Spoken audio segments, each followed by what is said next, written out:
Welcome back, সকলকে স্বাগত জানাচ্ছি প্রেত কথার 526 নম্বর এপিসোডে। আজকের এপিসোড একটি অ্যাডভেঞ্চার, এবং এত সুন্দর অ্যাডভেঞ্চার যে আপনারা প্রায় 40-45 মিনিটের জন্য হারিয়ে যাবেন এক অন্য জগতে, অন্য দুনিয়ায়। আমাদের এপিসোড আজকে শুরু করছি 526 নম্বর এপিসোডে। আমরা পৌঁছে গেছি আপনাদের ভালোবাসায়। সো আর বেশি সময় নষ্ট করবো না, চলে যাবো আজকের ঘটনায়। একটাই ঘটনা আছে, এবং আমাদের ঘটনা পাঠানোর জন্য মেল করুন prettkatha@gmail.com অথবা প্রেতকথার ফেসবুক পেজ ইনবক্সে লিখে পাঠানো ঘটনা। আপনাদের আজকের কমেন্ট আমরা পড়বো পরের দিনের এপিসোডের শেষে শাউট আউট সেকশনে, এবং আগের দিনের এপিসোডে যারা যারা কমেন্ট করেছিলেন তাদের কমেন্টগুলি আপনারা আজকে শুনতে পাবেন একদম শেষে এপিসোডে, যেটাকে আমরা বলি শাউট আউট পর্ব। চলুন তাহলে শুরু করা যাক আজকের এপিসোড। আর হ্যাঁ, লাইক করতে ভুলবেন না, কমেন্ট করতে ভুলবেন না, সাবস্ক্রাইব করে আমাদের সাথে থাকবেন। শুক্রবার এবং রবিবারের রাত মানেই ভয় পাওয়ার রাত উইথ গৌরব। গত সপ্তাহে একটা ছোট বিপদে পড়েছিলাম। ফোনটা একেবারে কাজ করা বন্ধ করে দিল হঠাৎ করে। নতুন ফোন কেনা দরকার, কিন্তু হাতে অতিরিক্ত ক্যাশ ছিল না। তখন এক বন্ধু বলল যে বিনিময় বলে একটা প্ল্যাটফর্ম আছে, এবং কয়েকদিন ধরে সেটা সে ট্রাই করছে। ঠিকঠাক বুঝে শুনে করলে ভালোই হয়। শুনে ভাবলাম একবার দেখেই নি ক্ষতি কি। বিনিময় একটা ট্রেডিং অ্যাপ, নতুনদের জন্য যথেষ্ট সহজ করে বানানো। আমি প্রথমে ভয় পেয়েছিলাম, কিন্তু ওদের একটা ডেমো মোড আছে যেখানে 10,000 ভার্চুয়াল টাকা দিয়ে আগে প্র্যাকটিস করা যায়। বেশ ভালো লেগেছিল এই অংশটা। আজ আমি একটা স্ট্র্যাটেজি ইউজ করছি, যেটা নাম অ্যালিগেটর। একভাবে মার্কেটের মুভমেন্ট ধরার জন্য এটা ভালো। খুব বেশি জটিল কিছু না, সিগন্যাল বুঝে আমি একটা ট্রেডে নিলাম। এই ট্রেডটা মাত্র 30 সেকেন্ডের ছিল, আর এখন দেখুন আমি প্রফিটে 25 টাকা গেইন করলাম। এবং এখানে সরাসরি উইথড্র করা যায়, টাকা সরাসরি অ্যাকাউন্টে চলে আসে, এবং ইউপিআই পেমেন্টের মাধ্যমে এখানে আপনি উইথড্র করে নিতে পারবেন সমস্ত কিছু। সব মিলিয়ে দ্রুত আর সিম্পল। তো প্র্যাকটিস করে দেখতে পারেন, ডেমো অ্যাকাউন্ট দিয়ে শেখা শুরু করুন। আমার প্রোমো কোড PK25 ইউজ করুন, এবং প্রথম ডিপোজিটে 2x পান। ট্রেডিং এ ঝুঁকি থাকতে পারে, তাই বুঝে শুনে ব্যবহার করুন। ডেসক্রিপশনে দেওয়া রয়েছে লিঙ্ক, এখন ডাউনলোড করুন এবং শুরু করুন আপনার ট্রেডিং জার্নি। প্রেতকথার প্রত্যেক শ্রোতাকে আমার ভালোবাসা এবং শ্রদ্ধা দিয়ে শুরু করছি। একটু একটু করে যে সবার প্রিয় মানুষ হয়ে উঠবো, তা কখনো ভাবিনি। আশা করি সবাই সুস্থ আছো, এবং অনেকটা দেরি হওয়ার জন্য ক্ষমা প্রার্থী। তার সাথে আমার প্রাণের প্রিয় গৌরবদা কেমন আছো? আশা করি ভালো আছো। আমি জানি তুমি হয়তো খুব ব্যস্ত থাকো, তাও তোমার সাথে দেখা করার ইচ্ছা আছে আমার। যদি কখনো সুযোগ হয় তাহলে খুব খুশি হতাম। আর তানভীর ভাইকে অনেক ধন্যবাদ আমাকে সাপোর্ট দেওয়ার জন্য। অনেক কথা হলো, এবার ঘটনায় ফিরি। এটা আমার লেখা 6ষ্ঠ ঘটনা। প্রথমত আমি অনেক ভালো আছি, এবং আশা করছি তুমিও অনেক ভালো আছো।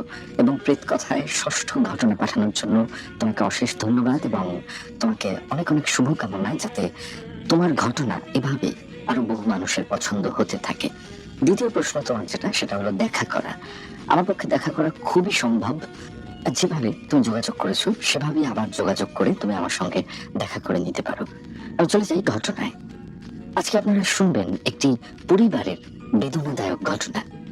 ঘটনা সংগ্রহ করেছি আমার একজন কলিগের থেকে। ঘটনাটি ঝাড়খণ্ড জেলার একটি গ্রামের। এই পৃথিবীতে কত রকমের যন্ত্রণা, কষ্ট, বেদনা লুকিয়ে আছে, সেগুলো হয়তো আমাদের অনেকেরই জানা নেই। সেরকমই একটি ঘটনা নিয়ে আবার চলে এলাম তোমাদের কাছে। ঘটনাটির মুখ্য চরিত্র লোকেশ, তাই ঘটনাটি লোকেশের ভাষায় উপস্থাপন করলাম। আমার বর্তমান বয়স 20 বছর। ঝাড়খণ্ড রাজ্যে একটি অতি ছোট গ্রামে আমার জন্ম। খুবই গরিব পরিবার ছিল আমাদের। বাবা 2 বছর আগে মারা গেছেন, এবং বাড়িতে আমি আর আমার বৃদ্ধ মা। কর্মসূত্রে আমি হাফ রাজমিস্ত্রি। গ্রামের আশেপাশে টুকটাক কাজ করে সংসার চালাই। গত কয়েকদিন ধরে হাতে সেরকম কাজ ছিল না, তাই চিন্তা ভাবনা করলাম গ্রাম থেকে দূরে কোথাও কাজ পেলে সেখানে চলে যাব। কিছুদিন খোঁজ করার পর একটা কাজের সন্ধান পেলাম। আমাদের গ্রাম থেকে প্রায় 28 কিলোমিটার দূরে একটা গ্রামে পাকা বাড়ি প্লাস্টারের কাজ করার ছিল। কাজের কথা ফাইনাল করে মাকে বিষয়টা জানালাম। মা অত দূরে যেতে দিতে চাইছিল না, তাও ভালোভাবে সংসার চালানোর তাগিদে আমাকে বের হতে হলো। প্রথমত আমি এবং 4 জন মিস্ত্রি চলে গেলাম সে গ্রামে। বাস থেকে নামতে হঠাৎ বুকটা কেঁপে উঠল। কেন জানি না, কেমন যেন চেনা চেনা লাগছে গ্রামটা। মনের এই কৌতূহলকে সরিয়ে বাকি লোকজনের সাথে সরু রাস্তার পথ ধরে এগিয়ে চললাম। কিছুটা দূর যেতে কন্ট্রাক্টরের সঙ্গে দেখা। তাকে জিজ্ঞাসা করতে বলল, চলো চলো, একটু গ্রামের ভিতর দিকে যেতে হবে। আমরা কন্ট্রাক্টরের পিছু পিছু এগিয়ে চললাম। কিছুটা যেতে আমার চোখে পড়লো রাস্তার ধারে একটা পুরনো পরিত্যক্ত বাড়ি। আমি ভাবলাম এই বাড়িটাতেই কাজ হবে। বাকিদেরকে না জিজ্ঞাসা করে সে বাড়ির দিকে এগিয়ে গেলাম। বাড়ির উঠোন পার করে দরজার সামনে গিয়ে একটা টোকা মারলাম। পিছন থেকে কন্ট্রাক্টরের আওয়াজ এলো, আচ্ছা ওখানে কি করছিস? এই বাড়িটা না, তাড়াতাড়ি এদিকে আয়। আওয়াজ শুনতেই আমি কন্ট্রাক্টরের দিকে তাকালাম। সে ইশারা করে আমাকে ডাকলো। ততক্ষণে মনে হলো দরজাটা কেউ খুললো, কিন্তু আমি আর ফিরে তাকালাম না। আমি তৎক্ষণাৎ ঘুরে সামনে ওদের কাছে এগিয়ে গেলাম। কন্ট্রাক্টর আমাকে ধমকে বলল, তুই ওখানে কি মরতে গেছিলি? আমি একটু কৌতূহলী ভাবে বললাম, কেন, কি হয়েছে? কন্ট্রাক্টর সবাইকে উদ্দেশ্য করে বলল, একটা কথা বলি শোন, ওই বাড়ির দিকে যাওয়া তো দূরের কথা, কেউ তাকাবিও না, বুঝলি? আমি আবারও জিজ্ঞাসা করলাম, কেন? সে ধমকে বলল, অত শত জানি না, ভালো চাইলে যেটা বললাম সেটা কর, ঠিক আছে? এই বলে এগিয়ে চলল। মনে একটা কথা বারবার করা নাড়ছে। দরজাটা মনে হয় কেউ খুলেছিল, আর দরজা খুলতেই একটা বাজে গন্ধ এসেছিল নাকি। সেটা কি ছিল তাহলে? এইসব ভাবতে ভাবতে পৌঁছে গেলাম নিজের কাজের জায়গাতে। বাড়ির মালিককে দেখলাম, খুব লম্বা চওড়া শরীর, আর দেখে মনে হচ্ছে ভালোই পয়সাওয়ালা। মালিক আমাদের থাকার জায়গা দেখিয়ে দিল আর খাওয়ার সমস্ত বাসনপত্র দিয়ে বলল বানিয়ে নেবে। কথা মতো রুমে গিয়ে কাপড় জামা ছেড়ে স্নান করে দিলাম। তারপর রাত্রিবেলা খাওয়া শেষ করে বিছানায় শুয়ে এটা ওটা ভাবতে ভাবতে কখন যে চোখ লেগে গেল বুঝতে পারলাম না। ঠিক মধ্যরাতে তন্দ্রা অবস্থায় বুঝতে পারলাম আমার হাতের উপর কিছু একটা চলছে। একবার উঠে হাতটা ছেড়ে আবার ঘুমিয়ে পড়লাম। ভাবলাম কোনো পোকামাকড় হবে। আবার একটু পরে স্বপ্নের মধ্যে দেখলাম একটা জ্বলন্ত হাত আমার দিকে এগিয়ে আসছে, আর চারিদিক থেকে ছোট বাচ্চার কান্নার আওয়াজ হচ্ছে। আর একটা স্পষ্ট আওয়াজ ভেসে আসছে, বাঁচাও, কেউ আছো, বাঁচাও আমার বাচ্চাকে, দয়া করো, বাঁচাও আমার সোনাকে। স্বপ্নটা দেখতেই আচমকা চিনচে উঠলাম। পাশের দাদা বলল, কি হয়েছে রে? আমি বললাম, না কিছু না, দুঃস্বপ্ন দেখলাম। এই বলে উঠে জল খেয়ে আবার শুয়ে পড়লাম। পরের দিন সকালে জোর বদলে কাজ শুরু হয়ে গেল। দ্রুত কাজ শেষ করে বিকালের দিকে একটু গ্রামটা ঘুরতে গেলাম। রাস্তা দিয়ে হেঁটে চলেছি, যেতে যেতে সে বাড়িটির কাছাকাছি চলে এলাম। হঠাৎ দেখি একটা পাগল আমার দিকে ছুটে আসছে। ছুটে আমার কাছে এসে বলতে লাগলো, বাবু, বাবু, তুই না ওই ঘরটাতে যা, ওখানে খাজানা আছে, অনেক খাজানা আছে, অনেক কিছু আছে, যা যা যা না যা। আমি বললাম, না গো, আমার খাজানার দরকার নেই বলে সেখান থেকে চলে গেলাম।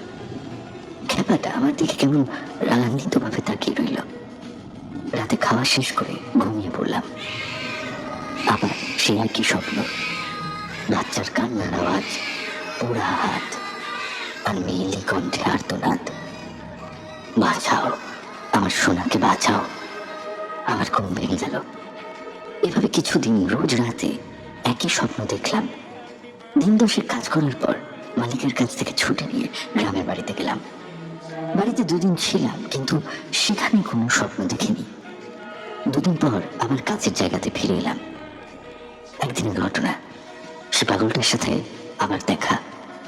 আমাকে দেখতে পেয়ে সে আবার ছুটে এলো, আর সে বলল, বাবু, তুই জানিস তুই ভুল করে দরজায় একবার টোকা মেরে একটা শর্ত পূরণ করেছিস, আর দুটো শর্ত আছে, আর দুটো শর্ত, তাহলেই খাজানা তোর। আর এই কথা কেউ জানে না। আমি ভাবতে লাগলাম, শর্ত, পোকা, কিসব বলছে। একটু ভাবতেই মনে পড়লো, ঠিক আমি প্রথম দিন ওই দরজায় টোকা মেরেছিলাম, আর একটাই মেরেছিলাম। আমার পাগলটা বলে উঠল, আরো দুটো শর্ত আছে, বলবো? তাহলেই খাজানা তোর, বল, যাবি নাকি? আমি ভাবতে লাগলাম, এ তো পাগল, কিন্তু এখন তো একটা স্বাভাবিক মানুষের মতো কথা বলছে। আমি একটু অবাক হলাম, বললাম, না আমার দরকার নেই খাজানা, বলে চলে গেলাম ওখান থেকে। কিছুদিন পর ছুটি নিয়ে আবার বাড়ি গেলাম। 4 দিন থাকার পর বাড়ি থেকে ফিরে আসতে জানতে পারলাম সুফি পাগল মারা গেছে। আর ওর কেউ না থাকায় গ্রামের মানুষ বাকি কাজ করেছে। গ্রামের এক লোককে জিজ্ঞাসা করলাম ও কিভাবে মরল। তিনি বললেন, জানি না, কিন্তু মরার আগে ওই পুরনো পরিত্যক্ত বাড়ির সামনে একটি কুল গাছ আছে, তার নিচে বসে থাকতে দেখেছে। কথাগুলো আমার মাথায় ঘুরপাক খেতে লাগলো। ভাবলাম বাড়িটিতে যাব। একবার ভাবলাম না, আবার ভাবলাম যদি দিনের বেলায় যাই লোকে আমাকেও খ্যাপা ভাববে, আমি বরং রাতে যাব।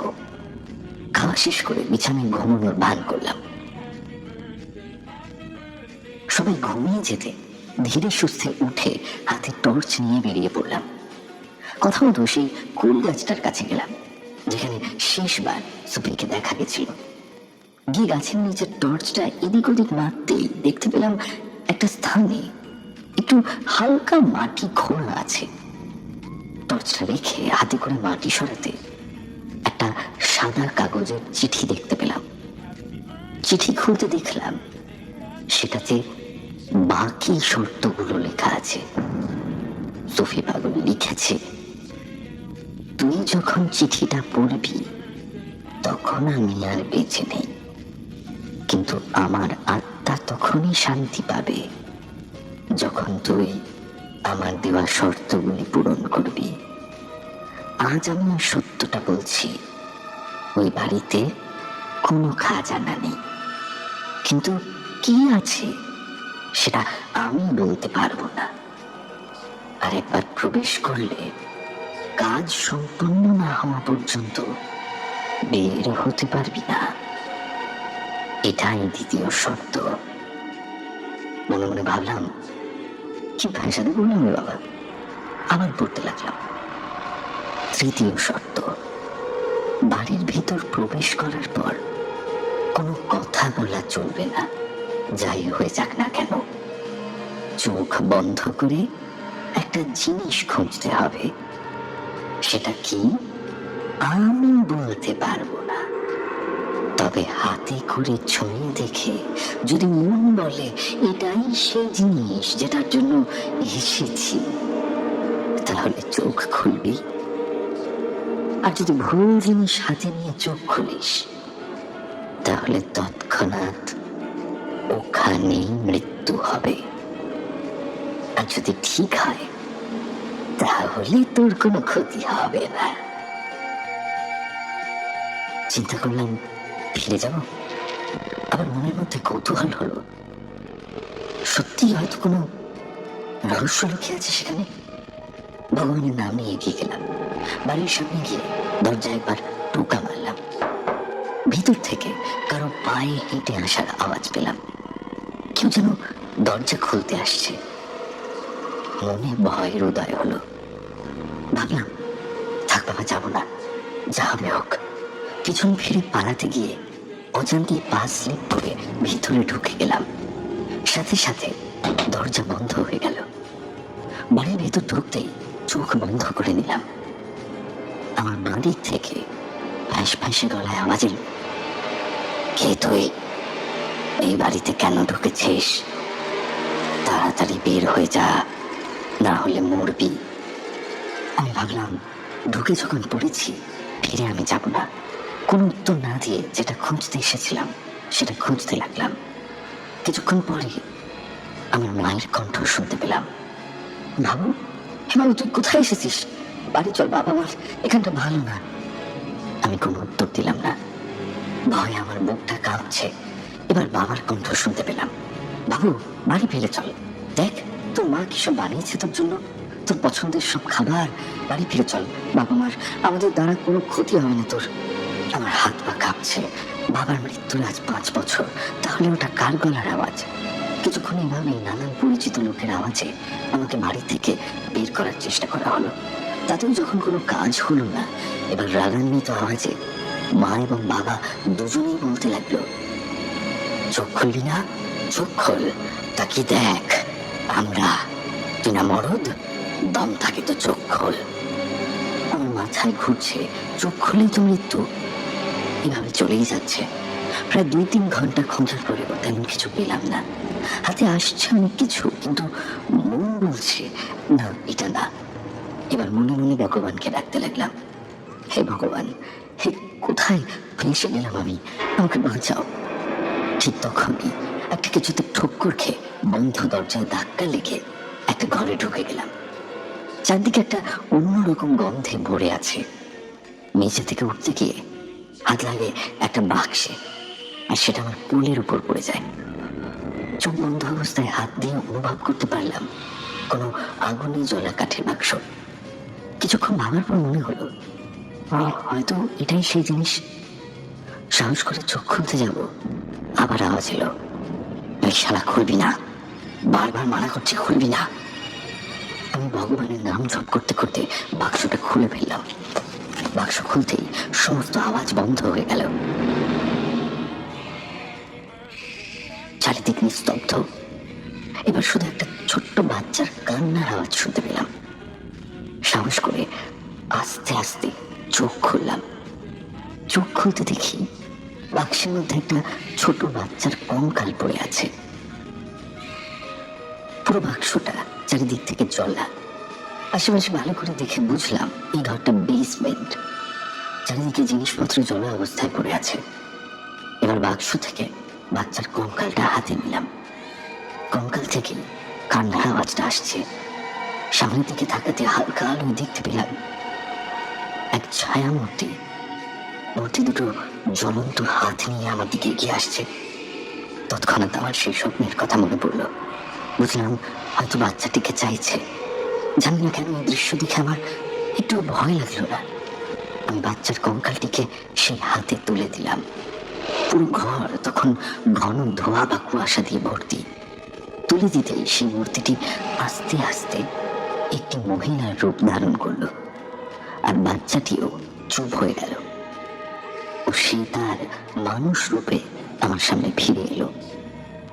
স্পষ্ট না হলেও আমি আচ্ছা দেখলাম ওই মহিলা মূর্তিকে, আর লক্ষ্য করলাম পাশে আরো 2টি মূর্তি দাঁড়িয়ে আছে, একজন মহিলা এবং একজন পুরুষ। প্রত্যেকটি অবয়ব আমার দিকে স্নেহের করুণ দৃষ্টিতে কিছুক্ষণ তাকিয়ে রইল, আর বলল, আমি জানতাম তুই আসবি, আমাদের আশা পূরণ হলো, আজ থেকে আমাদের মুক্তি, কিন্তু তোর দায়িত্ব এখনো অসম্পূর্ণ রয়ে গেছে। এই বলে বাচ্চা সহ 4টি অবয়ব বাতাসে বিলীন হয়ে গেল। এইসব দৃশ্য দেখে মনে জানতেই চোখ দিয়ে জল গড়িয়ে এলো আমার। চোখের জল মুছে বাড়ির দিকে বেরিয়ে পড়লাম। বাড়ির বাইরে পা রাখতে পিছন থেকে খুব জোরে এবং ভয়ানক ভাবে কারো চিৎকারের আওয়াজ শুনতে পেলাম। আমি ফিরে না তাকিয়ে মালিকের বাড়ির দিকে এগিয়ে গেলাম, কিন্তু সারা রাস্তা এটাই মনে ঘুরপাক খেলো, ওরা হয়তো কোনো অতৃপ্ত আত্মা ছিল, হয়তো বা ওরা শান্তি পেয়ে গেছে। তাই যদি হয় তাহলে ওই আওয়াজটা কার, যেটা বেরোনোর সময় পাওয়া গেল? বাড়ি পৌঁছতে প্রায় ভোর হয়ে গেল, আর ঘুমলাম না। সকাল হওয়ার পর বাড়ির মালিকের কাছে গেলাম। তিনি বাড়ির বারান্দায় চা হাতে আকাশের দিকে তাকিয়ে কিছু একটা ভাবছিলেন। আমি বললাম, মালিক আসবো? উনি উত্তরে বললেন, হ্যাঁ আসো। আমাকে সামনের চেয়ারে বসতে বললেন, চা খাবার জন্য বললেন। আমি বললাম, না মালিক, আমি চা খাবো না, আমি আপনাকে একটা জরুরি কথা বলতে এসেছি। মালিক বলল, হ্যাঁ বলো। আমি বললাম, মালিক, গত রাতে আমি এক ভয়ানক ঘটনার সম্মুখীন হয়েছি, হয়তো আমার জীবনও যেতে পারত। মালিক আমার কথা শুনে বলল, আচ্ছা কি হয়েছে ভালো করে খুলে বলো দেখি। তারপর আমি সবটা খুলে বললাম।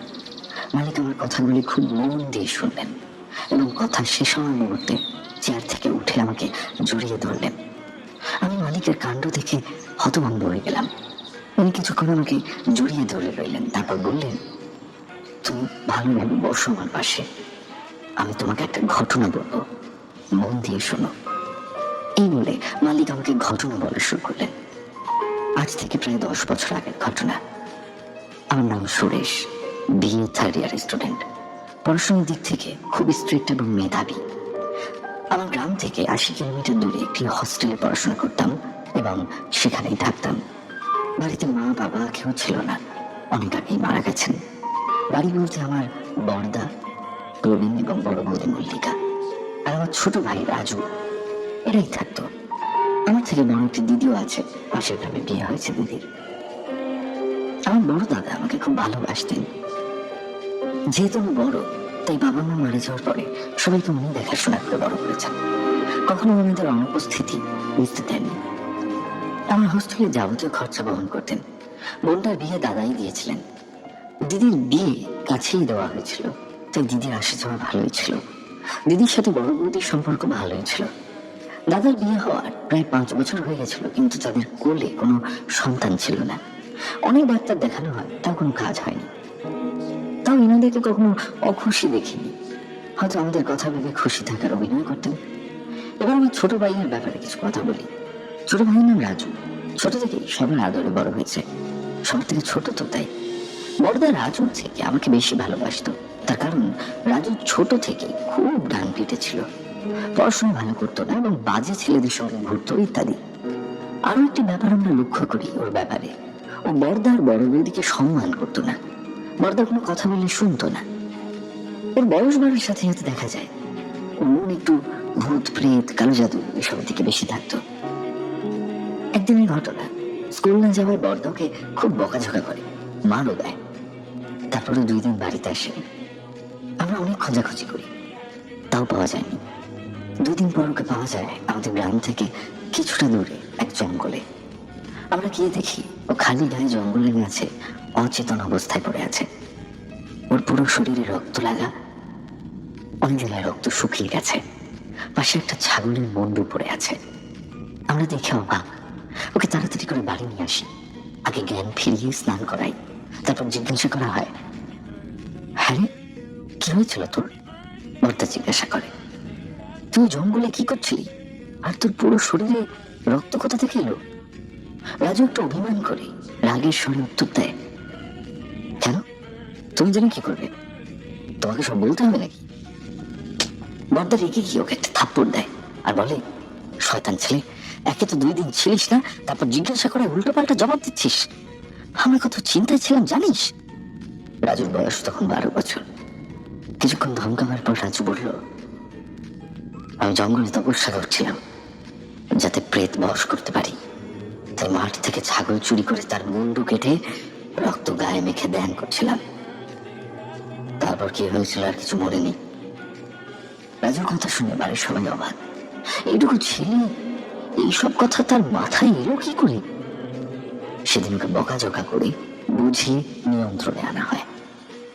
পরের দিন আমি ওর বন্ধু বান্ধবের কাছে খোঁজ নিয়ে জানতে পারলাম ও মেলা থেকে একটা কালো জাদুর বই কিনেছিল, আর সেই বই থেকে নানান পদ্ধতি জোগাড় করে ওই সব কাণ্ড করছে।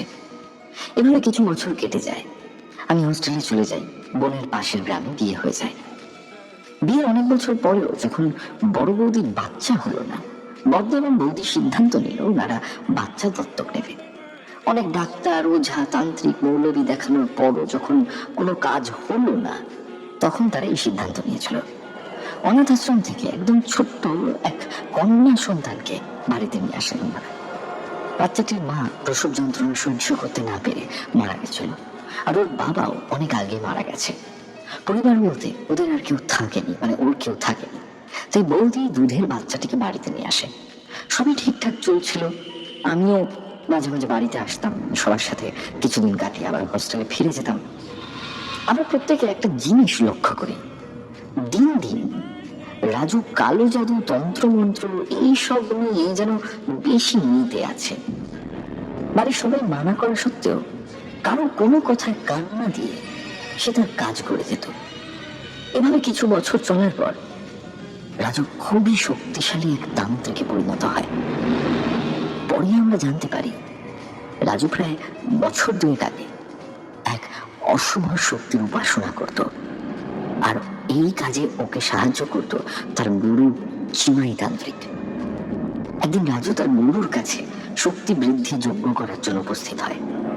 যজ্ঞ শেষ করে চিমাই তান্ত্রিক বলে, দেখ রাজু, তুই এতদিন ধরে আমার কাছে আসছিস, আমি তোকে আমার সব বিদ্যা ক্ষমতা শিখিয়েছি। আজ আমি তোকে একটা আদেশ করব, যেটা তোকে শুনতে হবে। রাজু বলল, হ্যাঁ বাবা বলো, আমি তোমার সব আদেশ শুনতে গেছি। চিমাই বলল, তোকে একটা জীবন আহুতি দিতে হবে রাজু, যে কাজ সম্পন্ন হলে তুই আর আমি এতটা শক্তিশালী হয়ে উঠবো যে আমাদের ঠেকানো কারো সাধ্য হবে না।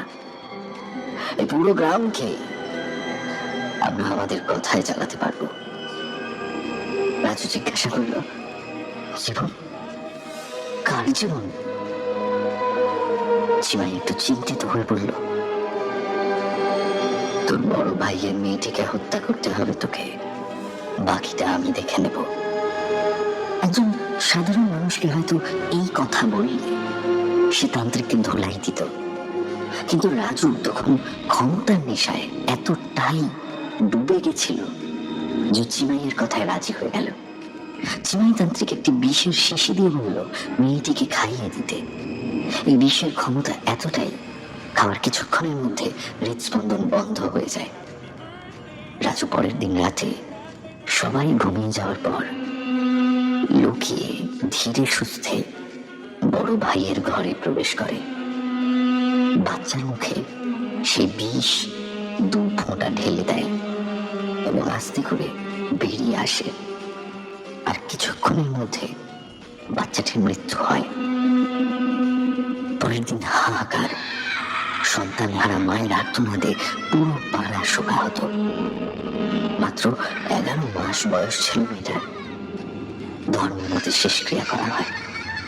এদিকে চিমাই এবং রাজু নিজেদের পরিকল্পনাতে সফল হয়। তারা আরো অনেক শক্তিশালী হয়ে ওঠে। কিছু মাস পর ভগবান দাদা বৌদির দিকে মুখ তুলে চান। বৌদি অন্তঃসত্ত্বা হয়। বাড়ির প্রত্যেকে খুব খুশি। বৌদির কোল আলো করে 2টি যমজ সন্তান জন্মায়, একটি ছেলে এবং একটি মেয়ে। আমার তখন পড়াশোনার চাপ বাড়তে থাকে হোস্টেলে। বাড়ি আসা যাওয়া অনেকটাই কমে যায়। কিছু বছর পর একদিন রাজুর গুরু চিমাই তান্ত্রিক নিজের শক্তির দ্বারা গণনা করে রাজুকে বলে, তোর জীবন সংকটে। রাজু বলে, কেন বাবা? চিমাই বলে, ঘোর বিপদ হেঁটে আসছে তোর দিকে। তোর কাল হয়ে তোর পরিবারে জম জন্ম নিয়েছে। তাকে শেষ না করলে তার হাতে তোর অস্তিত্ব শেষ হবে। চিমাইয়ের কথা শুনে রাজুর মুখের রং উড়ে যায়। বাড়ি এসে অনেক চিন্তা ভাবনা করে সিদ্ধান্ত নেয়, ওর উন্নতিতে যে বাধা হয়ে আসুক না কেন কাউকে সে ছাড়বে না। কিছুদিন পর একদিন রাতে ঠিক যেভাবে আগের ভাইজিকে হত্যা করেছিল ঠিক সেইভাবে এই মেয়েটিকেও হত্যা করলো, কিন্তু ভাইপোকে ছেড়ে দিল। হয়তো মনে প্রশ্ন জাগবে, কেন ছেলেটিকে মারলো না? রাজু মনে মনে ঠিক করেছিল ওর ভাইপোকে ওর মতো কালো জাদু শিখিয়ে নিজের শিষ্য করবে, তাই মারল না। বাড়িতে এই ঘটনার পর বৌদি অনেক ভেঙে পড়ল। বড়দা ছেলেটির নাম রেখেছিল তারানাথ। ছেলের বয়স 6 বছর হতে রাজু ওকে নিজের সমস্ত কুকাজের সঙ্গী করে নেয়। বড়দা যখন ব্যাপারটি জানতে পারে, ঝামেলা সৃষ্টি না করে ঠিক করে, ছোট ভাইকে সঠিক পথে তো নিয়ে যেতে পারলাম না, আর এখন আমার ছেলের পিছনে পড়েছে, যদি ছেলেকে বাঁচাতে হয় তাহলে ওকে এখান থেকে সরিয়ে দিতে হবে। যেমন ভাবা তেমন কাজ। সবার চোখের আড়ালে বড়দা তারানাথকে গ্রাম থেকে অনেক দূরে এক গ্রামে নিয়ে গেল। সেখানে মধ্যরাত্রে একটি বাড়ির সামনে গিয়ে দরজায় কড়া নেড়ে তারানাথকে সামনে রেখে সেখান থেকে চলে গেল। ফেরার পথে মনে মনে ভগবানকে ডাকতে লাগলো, হে ভগবান, আজ আমি আমার কলিজার টুকরোকে এখানে রেখে দিয়ে গেলাম, তুমি ওকে রক্ষা করো। এই ব্যাপারটি সম্বন্ধে শুধু বড় বৌদি জানত। কারো কোনো কিছু করার থাকেনি, কারণ রাজু এতটা শক্তিশালী হয়ে উঠেছিল, তার বিপক্ষে যাওয়ার সাহস কারোর ছিল না। 2 দিন তারানাথকে দেখতে না পেয়ে রাজু বড়দাকে জিজ্ঞাসা করলো, ছোট বাবু কোথায়? 2 দিন ধরে দেখি না। বড়দা কোনো উত্তর দেয় না। কিছুদিন পর আবার জিজ্ঞাসা করে, তখনও কোনো উত্তর দেয় না। এবার রাজু খুব রেগে যায়, বড়দাকে উঁচু আওয়াজে জিজ্ঞাসা করে, কথাটা কি বলছি কানে যাচ্ছে না? ছোট কোথায়? বড়দা বলে, কি ভেবেছিস ওকে তোর মতো শয়তান বানাবি? ওকে আমি এমন জায়গায় রেখে এসেছি তুই কোনোদিন ওকে খুঁজে পাবি না। বড়দার কথায় রাজু খুব রেগে যায়। পাশে পড়ে থাকা বাঁশবুটি হাতে নিয়ে বড়দার হাতে জোরে একটা কোপ মারে। যন্ত্রণায় ছটফট করতে থাকে বড়দা।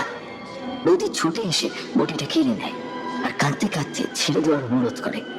সবার কথা শুনে রাজু শান্ত হয়।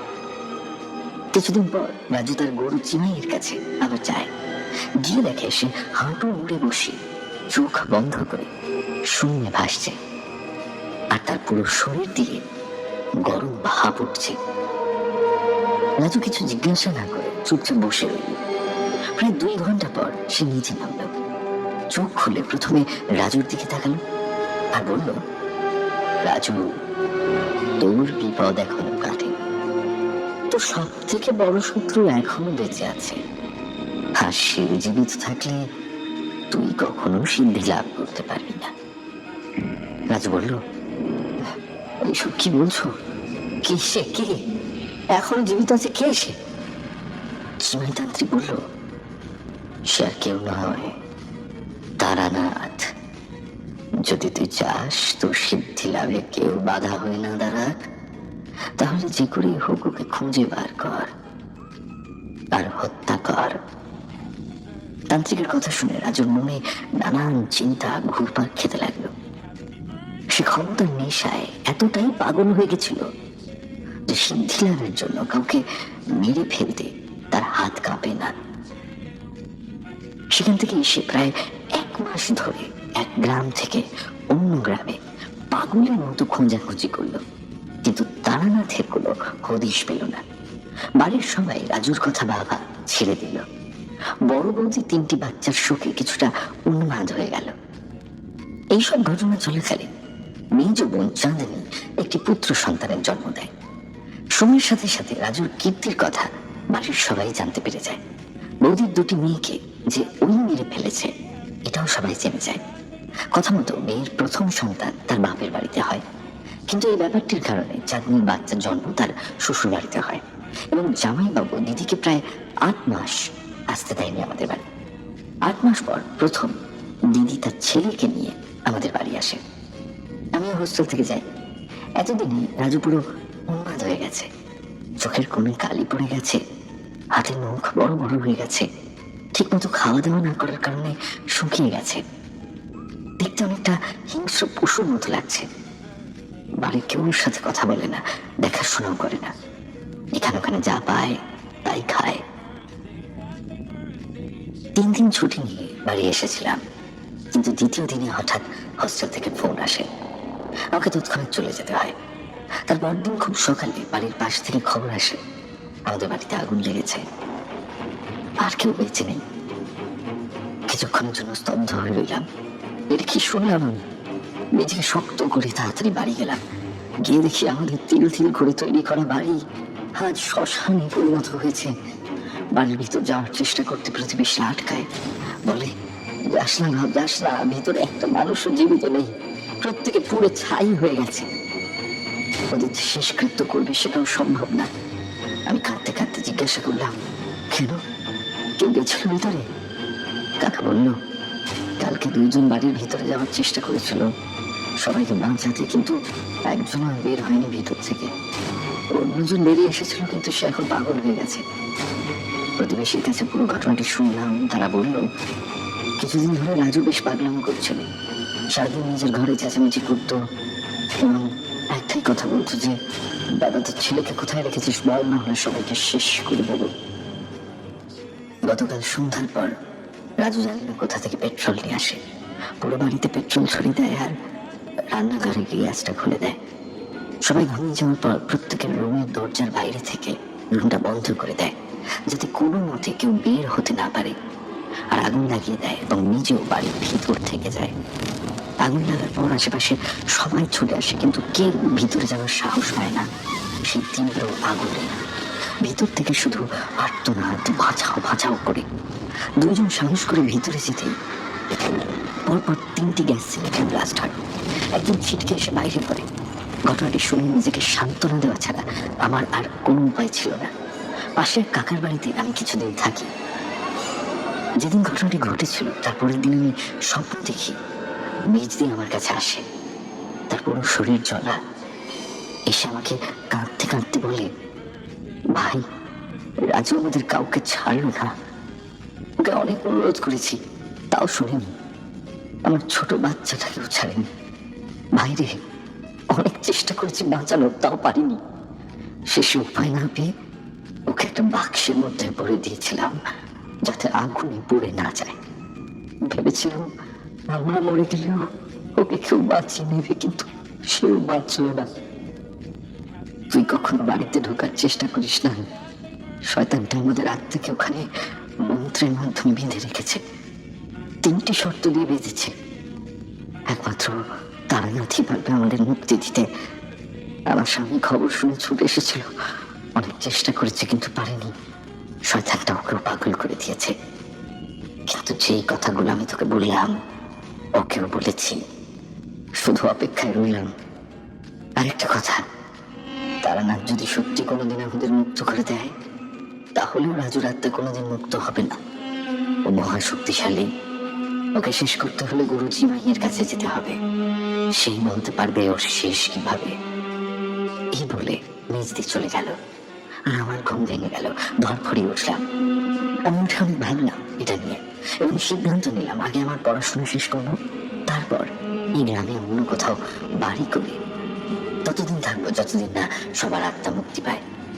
জামাইবাবুকে অনেকবার চেষ্টা করেছি নিজের কাছে রাখার, কিন্তু সে স্ত্রী শোকে এবং পুত্রের শোকে পাগল হয়ে গেছে। সে থাকতে চায়নি আমার কাছে। সেদিনের পর থেকে একই স্বপ্ন আমি আজ 10 বছর দেখছি। আর যখন স্বপ্ন দিদি আসেনি, আমি বুঝতে পেরেছি হয়তোবা সবাই মুক্তি পেয়ে গেছে। আর তুই যখন এসে আমাকে ঘটনাটি খুলে বললি, তখন আমার বুঝতে বাকি রইল না যে তুই আমার বড় ভাইয়ের ছেলে তারানাথ, যাকে আজ থেকে প্রায় 11 বছর আগে দাদা অন্যত্র রেখে এসেছিল। কিন্তু লোকেশ, তোর কাজ এখনো সম্পূর্ণ হয়নি। তোকে রাজুর বুড়ো চিমাইয়ের কাছে যেতে হবে। দাদা, বৌদি, বোন এদের আত্মা মুক্তি পেলেও রাজুর আত্মা এখন ওই বাড়িতেই আছে। আর যতদিন ওর আত্মীয় বাড়িতে থাকবে, ওই গ্রামের মানুষ কখনো সুখে শান্তিতে থাকতে পারবে না। ওই ঘটনা হওয়ার পর থেকে প্রত্যেক অমাবস্যার রাতে একটা করে মানুষ উধাও হয়েছে। আর কিছুদিন পর তার ব্যবহৃত কোনো জিনিস পড়ে থেকেছে ওই বাড়ির সামনে। লোকেশ কাকার কথাগুলো শুনে সিদ্ধান্ত নিল এই গ্রাম থেকে রাজুর অভিশাপের পাত্র তাকেই দূর করতে হবে। পরের দিন সন্ধ্যায় লোকেশ একাই গেল চিমাইয়ের কাছে। বাড়ির ভেতরে প্রবেশ করতেই লোকেশকে দেখে চিমাই চমকে গেল। লোকেশকে আগে কখনো দেখেনি চিমাই, কিন্তু তার দৈব শক্তির দ্বারা সে চিনে নিল লোকেশকে। চিনতে পারে এটাই সেই তারানাথ। চিমাই বলল, তুই এখানে কেন এসেছিস? তোর কাজ তো শেষ হয়ে গেছে, আবার কি নিতে এসেছিস আমার কাছে? লোকেশ বলল, আমি জানি না তোমার ক্ষমতা কতটা, কিন্তু তোমার জন্য আমার পুরো পরিবার শেষ হয়ে গেছে। আমি তোমাকে ছাড়বো না। এই বলে পাশে পড়ে থাকা একটা ছুরি নিয়ে জোরে চেপে ধরলো চিমাইয়ের গলায়। চিমাই চিল্লাতে লাগলো, ছাড় ছাড় বলছি, ছাড়। আমাকে মেরে তোর কোনো লাভ হবে না, আমার শিষ্য এর বদলা নেবে। লোকেশ কোনো কথায় কান না দিয়ে আরো জোরে চেপে ধরলো ছুরিটা। নড়াচড়াতে কিছুটা কেটেও গেল। মরার ভয় কান নেই। এবার চিমাই ভয়ে বলতে লাগলো, ছাড় আমাকে, ছাড়, কি চাই বল তোর? লোকেশ বলল, রাজুর কবল থেকে গ্রামকে কিভাবে মুক্তি দেবো সেটা বল, না হলে তোর গলা কেটে ফেলে দেবো। চিমাই ভয় লোকেশকে সব বললো, প্রত্যেকটা পদ্ধতি কিভাবে কি করতে হবে সব। কথাগুলো শোনার পর লোকেশ চিমাইয়ের সমস্ত কালো জাদুর সামগ্রী নষ্ট করে দিল। আর শেষে চিমাইয়ের জিভটা কেটে দিল, যাতে সে কোনো কথা বলতে না পারে বা কোনো মন্ত্র পড়তে না পারে। পরের দিন কাকার বাড়িতে গিয়ে কাকার আশীর্বাদ নিয়ে আর যেই সামগ্রী লাগবে সেগুলো নিয়ে রাত 12টায় বেরিয়ে পড়ল কাকার মোটর বাইক নিয়ে। লোকেশের গন্তব্যস্থল ছিল বাড়ি থেকে 45 কিলোমিটার দূরে একটি জঙ্গলে। প্রায় মধ্যরাত্রে গিয়ে পৌঁছল সেখানে। জঙ্গলের পাশে মোটর বাইক রেখে হাতে একটা টর্চ নিয়ে জঙ্গলের ভিতর প্রবেশ করলো। লোকেশকে সন্ধান করতে হতো একটি অতি পুরনো বট গাছ। অনেক খোঁজাখুঁজির পর গাছটি দেখতে পেল লোকেশ। চিমনির বর্ণনা অনুযায়ী একদম এক। বট গাছটি ছিল অতি পুরনো। লোকেশ কাছে যেতে দেখতে পেল গাছটির নিচে 3টি মানুষের মাথার খুলি পড়ে আছে। একটু উপর দিকে টর্চ মারতেই দেখতে পেল পুরো বট গাছটিতে অসংখ্য কালো বাদুড় ঝুলছে। একে তো মধ্যরাত, জঙ্গল পুরো নিস্তব্ধ, তার মাঝে বাদুড়ের কিরকির আওয়াজ। এইসব দৃশ্য দেখে লোকেশ বুঝতে পারল এই সেই গাছ। বুকের ভিতরটা ঢিপ ঢিপ করছে। ভগবানের নাম নিয়ে লোকেশ তার কাজ শুরু করলো।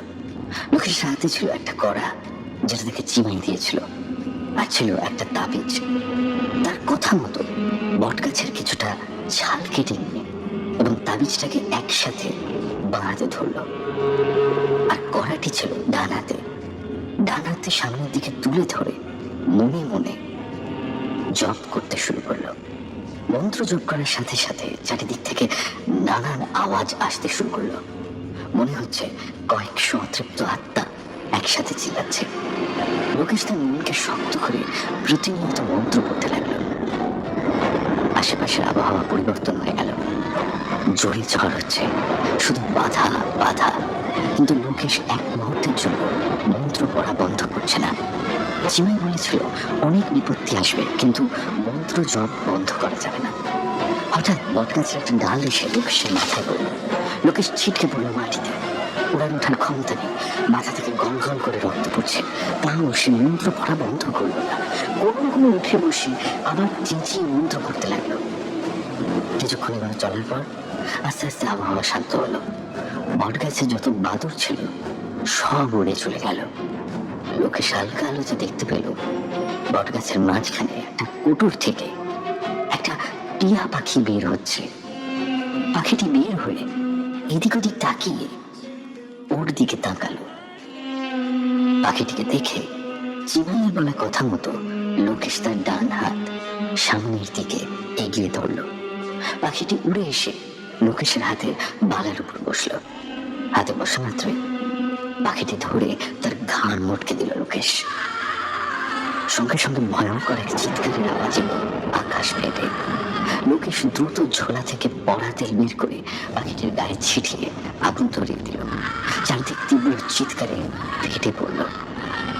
এরপর আস্তে আস্তে পরিবেশ শান্ত হলো। লোকেশের আর বুঝতে বাকি রইল না যে রাজুর আত্মা মুক্তি পেয়েছে। আসলে রাজু তার আত্মাকে পাখিটির মধ্যে বন্দি করে রেখেছিল, যাতে সে মরে গিয়েও মানুষের ক্ষতি করতে পারে। আর হয়তো গ্রামের কোনো মানুষের অস্বাভাবিক মৃত্যু এবার হবে না। লোকেশ কাকার বাড়ি ফিরে এলো। বাড়ি এসে কাকাকে সমস্ত ঘটনা খুলে বলল। কাকা শুনে সুনিশ্চিত হলো তাহলে হয়তো এই গ্রাম নিস্তার পেল এই শয়তানের থেকে। শুনে সিদ্ধান্ত নিল বাড়িটি ভেঙে জায়গাটি বিক্রি করে দেবে। কথা মতো বাড়িটি ভেঙে জায়গাটি ফাঁকা করে দেওয়া হলো। যে যাই বলুক, এই জায়গাতে তার পরিবারের হাজারো স্মৃতি জড়িয়ে আছে। এখানে তার বসবাস করা সম্ভব না। যত জমি জমা ছিল সব বিক্রি করে সুরেশ এবং তার ভাইপো লোকেশকে নিয়ে গ্রাম ছেড়ে চলে এলো। কিছু বছর পর সেই জায়গা সরকারের অধীনে চলে যায়। জায়গাটি আজও ফাঁকা পড়ে আছে, কিন্তু তারপর থেকে গ্রামে আর কখনো অস্বাভাবিকভাবে কারো মৃত্যু হয়নি। এই ছিল একটি পরিবারের দুঃখজনক ঘটনা। ঘটনাটি ঠিক যেভাবে শুনেছি সেভাবে লিখেছি। বিশ্বাস করবেন কি করবেন না সেটা শ্রোতাদের উপর।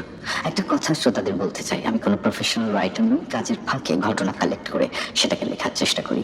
তাই যদি কোনো ভুল ভ্রান্তি হয় তাহলে সেটা ক্ষমার চোখে দেখো। ভালো থেকো সবাই, ভালো থেকো গৌরবদা, তানভীর ভাই এবং প্রত্যেকে। আবার আসবো নতুন কোনো ঘটনা নিয়ে। শুক্রবার এবং রবিবারের রাত মানেই ভয় পাওয়ার রাত উইথ গৌরব। দারুণ একটা ঘটনা আমরা শুনলাম এবং ঘটনাটা বেশ একটা বড়সড় টুইস্ট ছিল, যে টুইস্টের জন্য আমরা আসলে কেউই হয়তো প্রস্তুত ছিলাম না। আপনাদের কিরকম লাগলো জানান এবং এই যে একটা অ্যাডভেঞ্চারের মধ্যে দিয়ে আপনারা আজকে গেলেন, এই অ্যাডভেঞ্চারটা আপনাদের কেমন লাগলো সেটা অবশ্যই আমাদেরকে কিন্তু জানাবেন।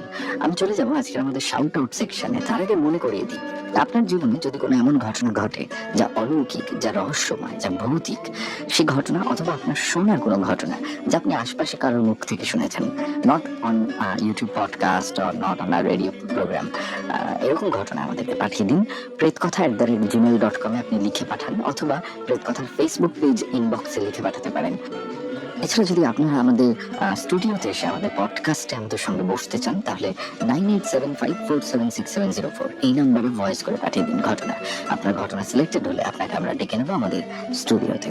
আমি চলে যাবো শাউট আউট সেকশনে। শাউট আউট সেকশনে কমেন্ট করছেন কে কে প্রেতকথার পুরনো শ্রোতা, হাত তুলো। র ভিলেজ লাইফ 1 বলে একজন কমেন্ট করেছেন, এবং সেখানে অনেকে হাত তোলা মানে অ্যাকচুয়ালি লাইক করেছেন।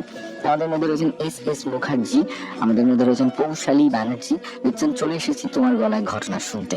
আমাদের মধ্যে লিখছেন 4টি ঘটনায় অসাধারণ এবং ইউনিক ছিল, বেশ ভালো লেগেছে। শাউট আউট সেকশন যারা প্রথমবার শুনছেন তাদের জন্য বলি, আগের দিনের কমেন্ট বক্সে যারা যারা কমেন্ট করেছেন তাদের কমেন্টগুলো আমরা এখানে পড়ি। আমাদের মধ্যে রয়েছে প্রিয়াঙ্কা দাস রাজা, লিখছেন প্রেত কথা আমার জীবনের একটি অংশ, বাড়ি থেকে অনেক বকাবকি করে তাও প্রেত কথা শুনি, ছেড়ে থাকতে পারি না। থ্যাংকস এ লট। আপনারা এইভাবে আমাদেরকে আপনাদের জীবনের একটা অংশ ভাবেন, এটা আমাদের সত্যি জেনে খুব আনন্দ হয়, এবং প্রত্যেক দিন তাই জন্য আমরা একই রকম ভাবে চলে আসি আপনাদের সামনে নতুন নতুন ঘটনা নিয়ে। প্রত্যেক শোকে আমরা নতুন রূপ দিতে চাই, প্রত্যেক শোকে আমরা একটা আলাদা রূপ দিতে চাই, ঠিক এই কারণটার জন্যই আজকে আপনারা শুনছেন 526 নম্বর এপিসোড।